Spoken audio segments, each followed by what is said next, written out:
കേന്ദ്ര ആഭ്യന്തരമന്ത്രി അമിത്ഷാ ഇന്ന് കേരളത്തിലെത്തും. രാത്രി 10 മണിയോടുകൂടി തിരുവനന്തപുരത്തെത്തുന്ന ആഭ്യന്തരമന്ത്രിയെ BJP പ്രവർത്തകർ സ്വീകരിക്കും. നാളെ BJP സംസ്ഥാന കാര്യാലയത്തിൻ്റെ ഉദ്ഘാടനം നിർവഹിക്കുന്ന കേന്ദ്ര ആഭ്യന്തരമന്ത്രി വാർഡ് തല നേതൃയോഗത്തിലും പങ്കെടുക്കും. വിവരങ്ങളുമായി ശാലിനി ചേരുന്നു തിരുവനന്തപുരത്ത് നിന്ന്. ശാലിനി, അമിത്ഷാ ഒരു ദിവസത്തെ സന്ദർശനമാണ്. ആ ഒരു ദിവസത്തെ സന്ദർശനത്തിൽ അദ്ദേഹത്തിൻ്റെ പ്രധാനപ്പെട്ട പരിപാടികൾ എന്തൊക്കെയാണ്?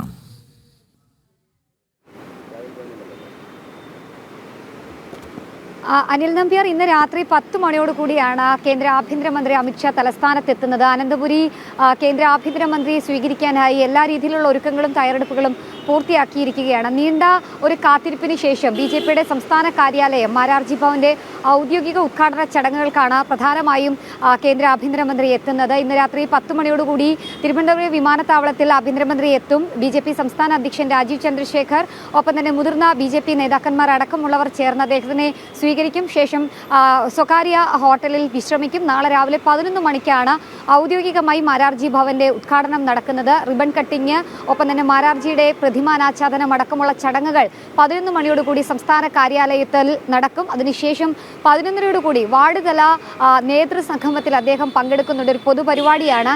80,000-ഓളം പ്രവർത്തകർ 4 ജില്ലകളിൽ നിന്നായി ഏകദേശം 17,000 വരുന്ന ബൂത്ത് തല പ്രവർത്തകരടക്കമുള്ള ബൂത്ത് തലങ്ങളിൽ നിന്നുള്ള പ്രവർത്തകർ ഈ യോഗത്തിൽ പങ്കെടുക്കുമെന്നുള്ളതാണ് മനസ്സിലാക്കാൻ സാധിക്കുന്നത്. തെരഞ്ഞെടുപ്പ്, തദ്ദേശ സ്വയംഭരണ സ്ഥാപനങ്ങളിലേക്കുള്ള തെരഞ്ഞെടുപ്പൊക്കെ അടുത്തിരിക്കുന്ന സാഹചര്യത്തിലുള്ള പ്രധാനപ്പെട്ട ഒരു വരവ് കൂടിയാണ് അമിത്ഷായുടേത്. സ്വാഭാവികമായും കേരളത്തിലേക്ക് ഉള്ള 2025-ലെയും 6-ലെയും ഒക്കെ തെരഞ്ഞെടുപ്പിന്റെ മുഖ്യ പ്രഖ്യാപനങ്ങൾ അദ്ദേഹത്തിന്റെ ഭാഗത്തു നിന്നുണ്ടാകുമെന്നുള്ളതാണ് പ്രതീക്ഷിക്കുന്നത്.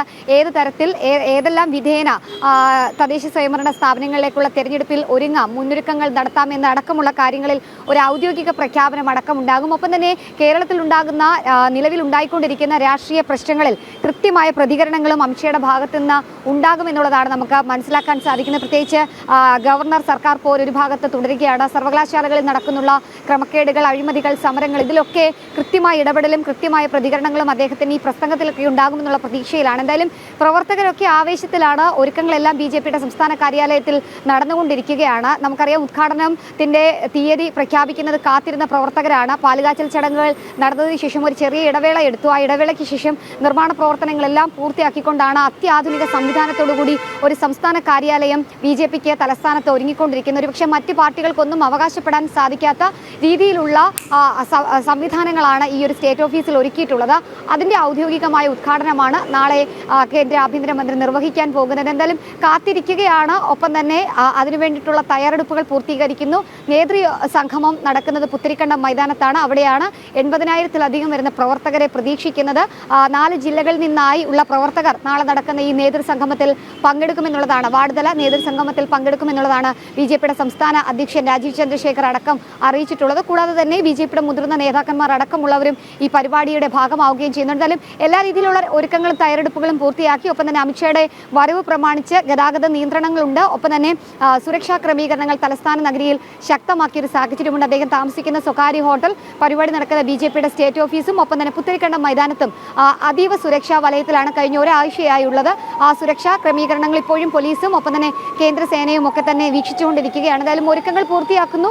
രാത്രി 10 മണിയോടുകൂടി തിരുവനന്തപുരം വിമാനത്താവളത്തിൽ ഔദ്യോഗികമായി അദ്ദേഹം എത്തും. അവിടെ വലിയ രീതിയിലുള്ള സ്വീകരണമാണ് സംസ്ഥാന നേതൃത്വം ഒരുക്കിയിട്ടുമുള്ളത്.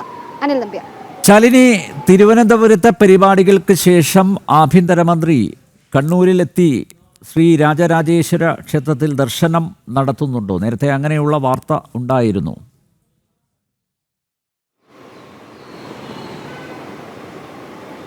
അനിൽ നമ്പ്യാർ, നിലവിൽ ആ അറിയിപ്പ് ഇപ്പോഴും തുടരുകയാണ്. രാവിലെ 11 മണിക്കും 11:30-ക്കുമുള്ള തിരുവനന്തപുരത്തെ പരിപാടികൾ പൂർത്തീകരിച്ച് അദ്ദേഹം നേരെ പോകുന്നത് 3 മണിയോടുകൂടി അദ്ദേഹം പോകുന്നത് കണ്ണൂരിലേക്കാണ്. കണ്ണൂരിലെ രാജരാജേശ്വര ക്ഷേത്രത്തിൽ അദ്ദേഹം ദർശനം നടത്തുന്നുണ്ട്. അവിടെ അതിനു വേണ്ടിയിട്ടുള്ള ക്രമീകരണങ്ങൾ ഒരുക്കിക്കൊണ്ടിരിക്കുകയാണ്. സെക്യൂരിറ്റി ചെക്കിംഗ് അടക്കമുള്ള കാര്യങ്ങൾ, സുരക്ഷാ ക്രമീകരണങ്ങൾ അവിടെയും ഒരുക്കുന്നുണ്ട്. അതിനുശേഷം ആ ക്ഷേത്ര ദർശനം പൂർത്തീകരിച്ചതിന് ശേഷം 4 മണിയോടുകൂടിയാണ് അദ്ദേഹം കണ്ണൂരിൽ നിന്നും ഡൽഹിയിലേക്ക് മടങ്ങുന്നത്. എന്തായാലും അതിനു വേണ്ടിയിട്ടുള്ള ഒരുക്കങ്ങൾ ഒരുക്കങ്ങൾ കണ്ണൂരിലും പുരോഗമിക്കുകയാണ്. അങ്ങനെ 3 പ്രധാനപ്പെട്ട പരിപാടികളിലാണ് അദ്ദേഹം കേരളത്തിൽ പങ്കെടുക്കുന്നത്. ഒരു ദിവസത്തെ സന്ദർശനത്തിനാണ് എത്തുന്നത് എങ്കിൽ പോലും വളരെ ഒരു ചെറിയ ഇടവേളയ്ക്ക് ശേഷമാണ് അമിത്ഷാ കേരളത്തിലേക്ക്, പ്രത്യേകിച്ച് തലസ്ഥാന ജില്ലയിലേക്ക് അനന്തപുരിയിലേക്ക് എത്തുന്നത്. അതും ഒരു പ്രധാനപ്പെട്ട ചടങ്ങിന്റെ ഭാഗമാകുന്നുണ്ട് എന്നുള്ളതാണ് ഏറ്റവും ശ്രദ്ധേയമായിട്ടുള്ള കാര്യം. എന്നാലും നിലവിൽ ഈ ഷെഡ്യൂളിലാണ്. ഇന്ന് രാത്രിയോടുകൂടി 10 മണിയോടുകൂടി തിരുവനന്തപുരത്ത് എത്തുന്നു. നാളെ 2 പരിപാടികളിൽ തിരുവനന്തപുരത്ത് പങ്കെടുക്കുന്നു. വൈകിട്ടോടുകൂടി കണ്ണൂരിലേക്ക് പോകുന്നു. കണ്ണൂരിൽ നിന്നും രാജരാജേശ്വര ക്ഷേത്രത്തിലെ ദർശനം പൂർത്തീകരിച്ച് 4 മണിയോടുകൂടി ഡൽഹിക്ക് മടങ്ങുമെന്നുള്ളതാണ് ആ ഒരു ഷെഡ്യൂൾ പ്രകാരം ചെയ്തിട്ടുള്ളത്. എന്തായാലും അതീവ സുരക്ഷയിലാണ് കേരളം. ഒപ്പം തന്നെ കേന്ദ്ര ആഭ്യന്തരമന്ത്രിയുടെ വരവിനായി കാത്തിരിക്കുകയാണ് തിരുവനന്തപുരവും ഒപ്പം തന്നെ കണ്ണൂർ ജില്ലയും. കേന്ദ്ര ആഭ്യന്തരമന്ത്രി അമിത്ഷാ ഇന്ന് കേരളത്തിൽ രാത്രി 10 മണിയോടുകൂടി തിരുവനന്തപുരത്തെത്തുന്ന ആഭ്യന്തരമന്ത്രിയെ BJP പ്രവർത്തകർ സ്വീകരിക്കും. നാളെ BJP സംസ്ഥാന കാര്യാലയത്തിൻ്റെ ഉദ്ഘാടനം നിർവഹിക്കുന്ന അമിത്ഷാ വാർഡ് തല നേതൃയോഗത്തിലും പങ്കെടുക്കും. അതിന് ശേഷം ഉച്ചതിരിഞ്ഞ് 3 മണിയോടുകൂടി അദ്ദേഹം കണ്ണൂരിലേക്ക് പോകും. കണ്ണൂരിലെ ശ്രീ രാജരാജേശ്വര ക്ഷേത്രത്തിൽ അദ്ദേഹം ദർശനം നടത്തും. ശാലിനിയാണ് തിരുവനന്തപുരത്ത് നിന്ന് സമഗ്ര വിവരം നൽകിയത്.